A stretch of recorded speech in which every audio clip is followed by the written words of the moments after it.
Lupa. Saya.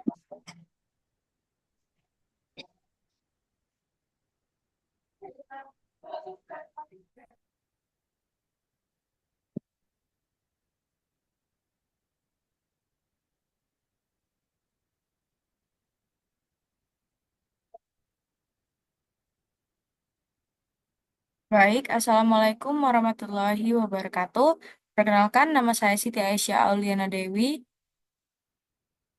dengan NIM 3322401044 serta rekan saya Angelia Natalina Malau dengan NIM 3322401053. Kami di sini akan menjelaskan atau mendiskusikan materi terkait proyeksi peta di minggu 9. Untuk poin diskusinya sendiri, yaitu tentang distorsi pada peta. Proyeksi bergantung pada jarak dari meridian pusat dan jenis proyeksi yang digunakan.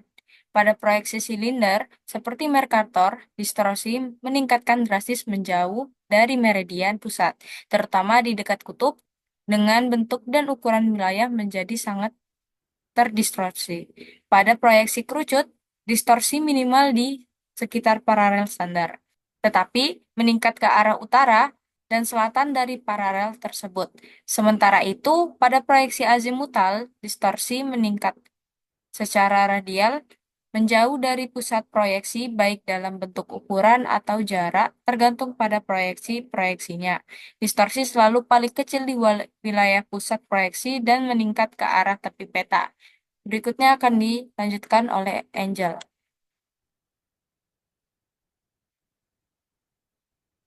Baik, selanjutnya akan dilanjutkan oleh saya, poin diskusi dalam kondisi apa masing-masing proyeksi lebih baik digunakan, misalnya untuk peta dunia, peta wilayah lokal, atau pemetaan kadaster. Proyeksi silinder seperti Mercator, Mercator cocok untuk navigasi karena mempertahankan arah, meskipun distorsi ukuran besar di dekat kutub, proyeksi silinder equal sampai area lebih baik untuk peta dunia tematik.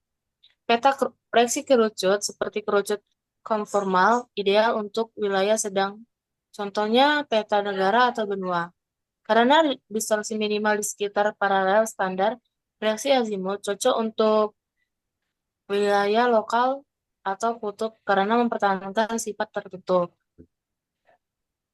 jarak, bentuk, atau arah di sekitar pusat proyeksi, sehingga sering digunakan untuk peta radar atau komunikasi satelit. Selanjutnya akan dilanjutkan oleh teman saya, Ais.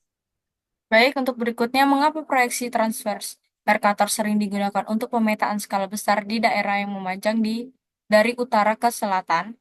Proyeksi transfer Mercator sering digunakan untuk pemetaan skala besar di daerah yang memanjang dari utara ke selatan karena proyeksi ini meminimalkan distorsi di sekitar meridian pusat yang dipilih. Dalam proyeksi ini, sumbu silinder diputar sehingga meridian pusat menjadi garis tengah proyeksi, menjadi distorsi bentuk, jarak, dan luas relatif kecil di sekitar wilayah memanjang secara longitudinal.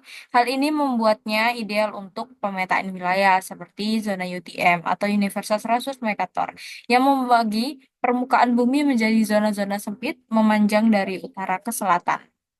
Selanjutnya akan dibacakan oleh Angel.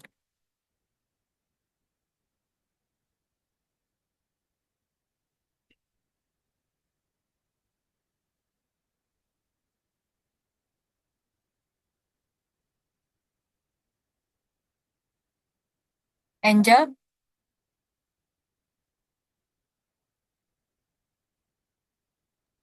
Baik, poin diskusi selanjutnya, mengapa TM3 dengan zona 3 derajat buzur lebih cocok untuk Indonesia dibandingkan dengan proyeksi lainnya seperti UTM.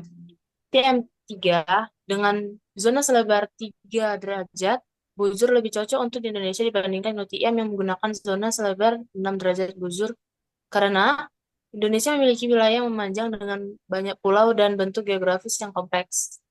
Dengan zona yang lebih sempit, TM3 mengurangi distorsi di setiap zona dibandingkan UTM, sehingga lebih akurat untuk pemetaan skala besar, seperti untuk kebutuhan kadaster atau infrastruktur. Selain itu, TM3 memungkinkan koordinat yang lebih presisi dalam zona sempit yang sangat penting di daerah tropis seperti Indonesia di mana keakuratan spasial sangat dibutuhkan. Selanjutnya akan dilanjutkan oleh Ais. Baik, untuk berikutnya, apa keunggulan dan tantangan yang dihadapi ketika menggunakan proyeksi TM3 untuk pemetaan administrasi pertanahan? Baik, proyeksi TM3 unggul untuk pemetaan administrasi pertanahan karena meminimalkan distorsi di zona selebar 3 derajat, memberikan akurasi dan presisi tinggi yang penting untuk pemetaan skala besar.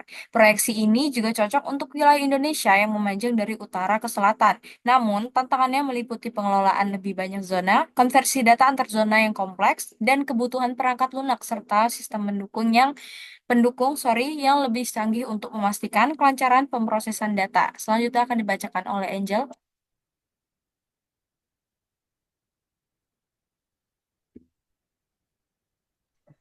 Baik, selanjutnya akan dilanjutkan oleh saya, poin diskusi bagaimana proyeksi TM3 membantu mengurangi distorsi dalam pemetaan tanah di Indonesia terutama untuk skala besar.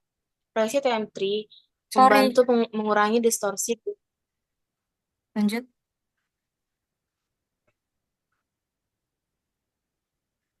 dalam pemetaan tanah di Indonesia, terutama untuk skala besar, dengan membagi wilayah menjadi zona selebar 3 derajat bujur sehingga setiap zona memiliki distorsi yang sangat kecil di sekitar meridian pusatnya. Selanjutnya, pendekatan ini menjaga bentuk, luas, dan jarak lebih akurat dalam cakupan zona tersebut yang penting untuk pemetaan tanah dan kadaster.